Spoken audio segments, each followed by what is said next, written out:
बिहार में गरजे सीएम योगी। बाहुबली शहाबुद्दीन के गढ़ में बुलडोजर से भव्य स्वागत।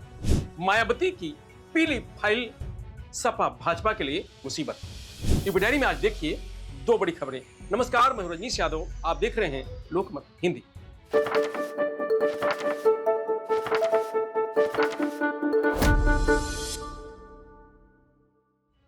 यूपी के सीएम योगी ने बिहार के सिवान में बाहुबली शहाबुद्दीन के गढ़ में रैली की।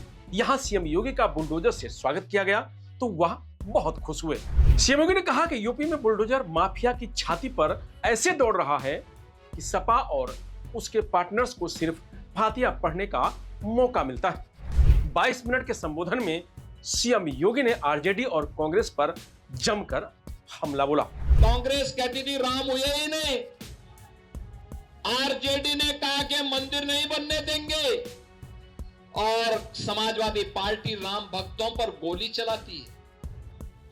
हम कहते थे, तब भी कहते थे, गोली हो या डंडा हो, तब भी हम कहते थे कि रामलला हम आएंगे, मंदिर वहीं बनाएंगे।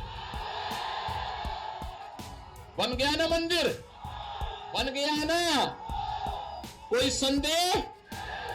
तो एनडीए की बीजेपी की सरकार जो बोलती है वो करके भी दिखाती है। हमने कहा था ना माफिया राज का अंत करेंगे, हो गया ना माफिया। और मुझे अच्छा लगा आपने बुलडोजर भी खड़ा कर दिया है माफिया के लिए। उत्तर प्रदेश में तो ये ऐसे दौड़ता है माफिया की छाती में कि फिर सपा और उसके पार्टनर्स को केवल और केवल उसके यहां फतिया पढ़ने का ही अवसर मिलता है, बाकी कोई अवसर ही नहीं मिलता है। सीएम योगी ने कहा कि कांग्रेस, आरजेडी और समाजवादी पार्टी जैसे दल अपराधी और माफिया को गले लगाते हैं। किसी बाबर और किसी औरंगजेब की मजार में जाकर सजदा पढ़ेंगे। चारा घोटाले पर सीएम योगी ने तंज कसा और कहा कि जो पशुओं का चारा खा जाए वो सब कुछ डकार जाएगा। इससे पहले उन्होंने भोजपुरी में संबोधन की शुरुआत की। कहा, बिहार शक्ति की धरती है, भक्ति की धरती है। इस धरती का गौरवशाली इतिहास पूरे भारत से जुड़ा हुआ है। और भाइयों, कौन नहीं जानता है 1990 से 2005 तक बिहार का जंगल राज और परिवारवाद आपने देखा होगा। कौन वे लोग थे जिन्होंने बिहार की ज्ञान भूमि को, बिहार की इस आध्यात्मिक ज्ञान भूमि को परिवारवाद और अपराध की भूमि बना करके यहां के हमारे नौजवानों के सामने पहचान का संकट खड़ा कर दिया था। यहां विकास के नाम पर उस कालखंड में किस प्रकार की अराजकता फैलाई गई थी, एक किसी से छुपा हुआ नहीं। विकास के नाम पर यहां पर पेशेवर गुंडे और माफियाओं को सत्ता का संरक्षण 1990 से 2005 के बीच में प्रदान करके पूरे बिहार के विकास को बाधित कर दिया गया था। बिहार के नागरिकों के सामने, बिहार के नौजवानों के सामने पहचान का संकट खड़ा हो गया था।